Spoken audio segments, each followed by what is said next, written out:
Hello friends, welcome back to my new YouTube video. Today I am going to discuss about glycolysis. आज की video में हम discuss करने वाले हैं कि बेसिकली ग्लाइकोलिसिस क्या है। तो चलिए जी, आज की वीडियो में आपको ग्लाइकोलिसिस फुल फ्लैश डिटेल में और बहुत ही इजी और बेस्ट मेथड में आपको मैं पेश कर रही हूँ। आपको मैं एक बात बताती चलूँ कि ग्लाइकोलिसिस ना सिर्फ एफएससी लेवल, बीएससी लेवल, बल्कि मास्टर लेवल पे भी बहुत ही इम्पोर्टेंट टॉपिक कंसिडर किया जाता है। उसके अलावा ग्लाइकोलिसिस जो है ये हमारे पास बायोकेमिस्ट्री में भी आ जाता है, उसके अलावा सेल एंड मॉलिक्यूलर बायोलॉजी में भी आता है। इसलिए ग्लाइकोलिसिस को हमेशा से एक इम्पॉर्टेंट टॉपिक कंसिडर किया जाता है। तो आज की वीडियो में आपको ग्लाइकोलिसिस बहुत ही डिटेल में एक्सप्लेन करूँगी और आपको फुल स्टेप्स इसके दिखाऊंगी कि किस तरह से आप अपने पेपर में इसका पैटर्न क्या होना चाहिए कि आप इसको राइट करें। तो चलिए जी, ग्लाइकोलिसिस को अगर मैं डिफ़ाइन करूं सबसे पहले, तो एक ऐसा हम डिफ़ाइन करने के लिए इसको डेफिनेशन यूज़ करेंगे। It is derived from a Greek word कि ग्लाइकोलिसिस बेसिकली ग्रीक वर्ड है, ग्लाइकोस एंड लाइसिस। ग्लाइकोस मीन होता है स्वीट या फिर शुगर, और लाइसिस का मतलब होता है डिसोल्यूशन हो जाना। डिसोल्यूशन मीन स्प्लिटिंग होना, टूटना। सो ये क्या है कि ये हमारे पास एक यूनिवर्सल पैथवे होता है। उसके अलावा इसका एक और नेम भी होता है। ग्लाइकोलिसिस को हम एक साइंटिफिक आप टर्म कह लें तो इसको हम ईएमपी पैथवे भी कहते हैं। वैसे कॉमन नेम ग्लाइकोलिसिस ही है और मोस्टली ग्लाइकोलिसिस ही टर्म यूज़ की जाती है, बट समहाउ किसी जगह पर आपको ईएमपी पैथवे भी पूछा जा सकता है। So EMP pathway is also known as glycolysis. अब हम बात करते हैं इंट्रोडक्शन के बारे में। ग्लाइकोलिसिस का बेसिकली इंट्रो क्या है? तो ग्लाइकोलिसिस एक ऐसा आपके प्रोसेस है, एक ऐसी सीक्वेंस है जिसमें 10 एंजाइम कैटालाइज्ड रिएक्शंस परफॉर्म किए जाते हैं। सो ग्लाइकोलिसिस में 10 एंजाइम कैटालाइज्ड रिएक्शंस होते हैं, जिसके दौरान क्या होता है कि ग्लूकोज को पायरुवेट के अंदर कन्वर्ट किया जाता है with simultaneous production of ATP, जिसमें एटीपी की भी प्रोडक्शन साथ में ही होती है। क्योंकि अब हमने देखा कि यहाँ पे ग्लूकोज से पायरुवेट बनता है और साथ में एटीपी भी जनरेट हो रही है। सो हम सिंपली कहेंगे इन दिस ऑक्सीडेटिव प्रोसेस, ये जो ग्लाइकोलिसिस जो को हम कह रहे हैं कि ये एक ऑक्सीडेटिव प्रोसेस है, इसमें क्या होगा कि 1 mole of glucose is partially oxidize to 2 mole of pyruvate. क्योंकि ग्लूकोज से यहाँ पे पायरुवेट बन रहा है, तो इस ऑक्सीडेटिव प्रोसेस में 1 मोल है ग्लूकोज का, जिससे 2 मोल पायरुवेट के बनाए जा रहे हैं। This major pathway of glucose metabolism occur in cytosol of a cell.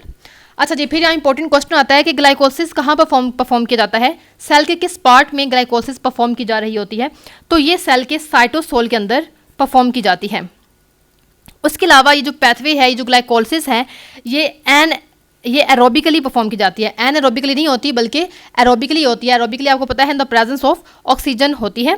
उसके अलावा ये एनारोबिकली भी, यानी कि ऑक्सीजन की एब्सेंस में भी परफॉर्म की जा सकती है, और इसमें मॉलिक्यूलर ऑक्सीजन इन्वॉल्व नहीं होता and does not involve molecular oxygen. So it's mean कि ये एरोबिकली भी परफॉर्म कर सकते हैं हम, और एनारोबिकली भी परफॉर्म की जा सकती है।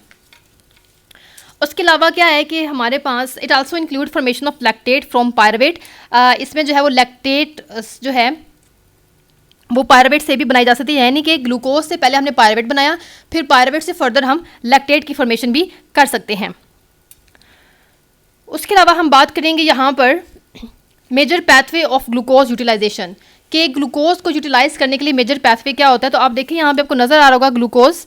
तो ग्लूकोज जो है उसे extra cellular matrix and cell wall polysaccharide में ये इन्वॉल्व होता है। ग्लाइकोजन, स्टार्च, सुक्रोज में जो है in the form of storage form ये प्रेजेंट होता है।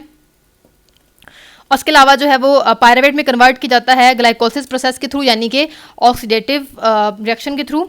उसके अलावा जो है ऑक्सीडेटिव रिएक्शन के थ्रू ही जो है राइबोस 5-फॉस्फेट के अंदर भी जो कन्वर्ट की जा सकती है। तो देखिए आप किस तरह से ग्लूकोज को आपकी बॉडी में यूटिलाइज किया जा रहा होता है। सो चलिए जी, बात करते हैं कि ग्लाइकोलिसिस के कितने फेसेस हैं।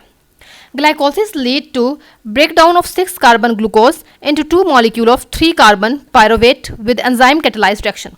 So glycolysis एक ऐसा प्रोसेस है जिसमें ग्लूकोज जो कि 6 कार्बन कंपाउंड है उसको तोड़कर 2-3 कार्बन कंपाउंड बनाए जाते हैं, और वो 2-3 कार्बन कंपाउंड कौन से हैं? वो दोनों जो हैं वो पायरुवेट होते हैं। सो सिंपली ग्लाइकोलिसिस में ग्लूकोज से पायरुवेट बनाया जाता है। अब हम बात करेंगे, क्योंकि हमने कहा कि फेसेस, ग्लाइकोलिसिस के कितने फेसेस हैं, तो ग्लाइकोलिसिस के 3 फेसेस होते हैं। फर्स्ट वन इज़ प्रेपेरिंग या preparatory face, second is splitting face and the third one is पे ऑफ फेस। यानी कि पहले स्टेप के अंदर एनर्जी यूज़ होती है और प्रिपेयर किया जाता है, देन स्प्लिट होता है और पे ऑफ पे क्या होता है कि एनर्जी रिलीज होती है। हम देखते हैं कि बेसिकली प्रेपरेटरी फेस क्या है।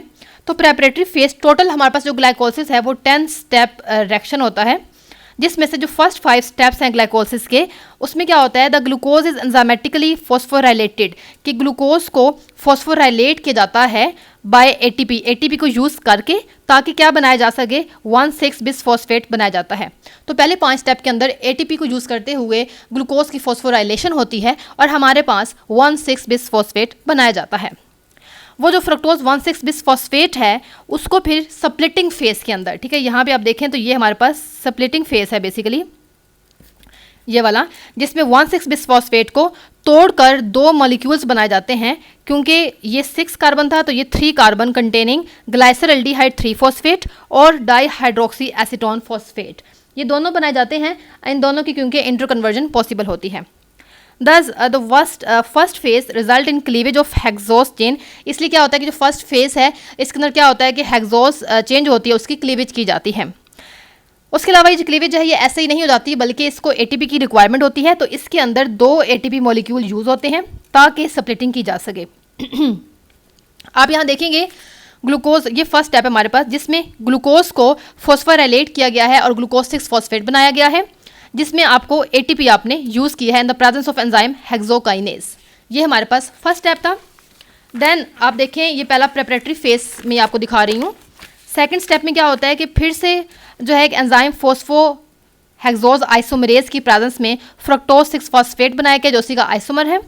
थर्ड स्टेप के अंदर क्या होता है कि फ्रक्टोज 6 फॉस्फेट को फिर से फॉस्फोराइलेट किया गया with the help of ATP और 1,6 डाईफॉस्फेट बना दिया गया। देन अब ये हमारे पास बेसिकली होता है स्प्लिटिंग फेस।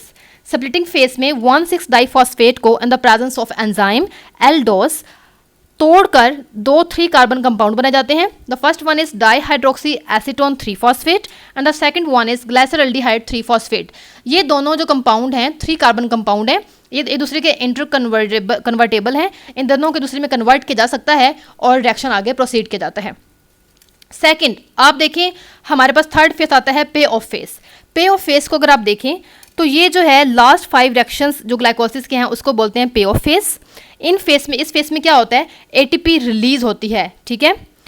क्यों? क्योंकि ग्लाइसरल्डिहाइड 3 फॉस्फेट जो हमने ये बनाया, ये क्या होता है कि ये इसकी कन्वर्जन जब होती है 2 मोल्स ऑफ पायरुवेट के अंदर, तो उसमें क्या होता है कि एटीपी आपको मिलती है, यानी कि एटीपी रिलीज होती है। सो टोटल जो पे ऑफ फेस के अंदर 4 यहाँ पर जो है आप कह लें कि सिंपली एटीपी जो होती है आपको मिल जाती है। 4 मोल्स ऑफ एटीपी जो हैं फॉर्म्ड होते हैं पे ऑफ फेस के अंदर। नेट रिजल्ट क्या होता है कि सिर्फ 2 मोल ऑफ एटीपी पर मोल ऑफ ग्लूकोज ऑक्सीडाइज, सिर्फ 2 moles of ATP utilize in phase 1। तो एज अ रिजल्ट क्या होता है कि आपको 2 मोल्स एटीपी के आपको मिलते हैं। ये आप देखें पे ऑफ फेस के अंदर आपको यहाँ पे स्केच नजर आ रहा होगा, ये पे ऑफ फेस था, यानी कि स्प्लिटिंग फेस के बाद का आपको स्टेप नजर आ रहे हैं। सबसे पहले क्या हुआ कि वो जो हमारे पास ग्लाइसरल्डिहाइड 3 फॉस्फेट बना था वो टूटा, मतलब कन्वर्ट हुआ with the presence of enzyme, और यहाँ पे देखें NaDH2 बनता है और बनता है 1,3 डाईफॉस्फोग्लाइसरेट। देन नेक्स्ट स्टेप के अंदर क्या हुआ, फिर से यहाँ पर अब यहाँ से एटीपी जो है वो बनना शुरू हो जाती है और इसमें क्या हुआ 3 फॉस्फोग्लाइसरेट बना और जहाँ पे एटीपी बनती है। फिर क्या हुआ 3 फॉस्फोग्लाइसरेट से जब 2 फॉस्फोग्लाइसरेट बना in the presence of phosphoglyceromutase, तो क्या होगा कि यहाँ से वाटर रिलीज होगा। जब 2 फॉस्फोग्लाइसरेट से फॉस्फोइनोल पायरुवेट बनता है तो क्या होता है, वाटर रिलीज हुआ in the presence of enzyme enolase. Then phosphoenol pyruvate से पायरुवेट का मॉलिक्यूल बना। अब यहाँ पे एक नहीं बनेगा क्योंकि मैंने दिखाया कि रिएक्शन एक इस तरफ हो रहा था एक इस तरफ रहा होता, तो यहाँ पे 2 पायरुवेट के मॉलिक्यूल बनेंगे और फिर से हमारे पास एक एटीपी यहाँ से जनरेट कर दिया गया। अब क्योंकि 2 पायरुवेट के मॉलिक्यूल बनने हैं तो रिजल्टेंट क्या होगा कि हमारे पास 2 एटीपी यहाँ पर और 2 एटीपी यहाँ पर बने, तो नेट एटीपी जो है वो कितना बना, यहाँ पे 4 एटीपी बन जाता है। क्लियर हो गया? So that was all about introduction of glycolysis. Next video के अंदर ग्लाइकोलिसिस पार्ट 2 के अंदर हम स्टेप्स ऑफ ग्लाइकोलिसिस को डिटेल में एक्सप्लेन करेंगे और आपको मैं उसकी फुल फ्लैच जो डायग्राम है ग्लाइकोलिसिस का वो भी मैं आपको दिखाऊंगी। मिलते हैं नेक्स्ट वीडियो में, तब तक के लिए अपना बहुत सारा ख्याल रखिए। अल्लाह हाफिज़।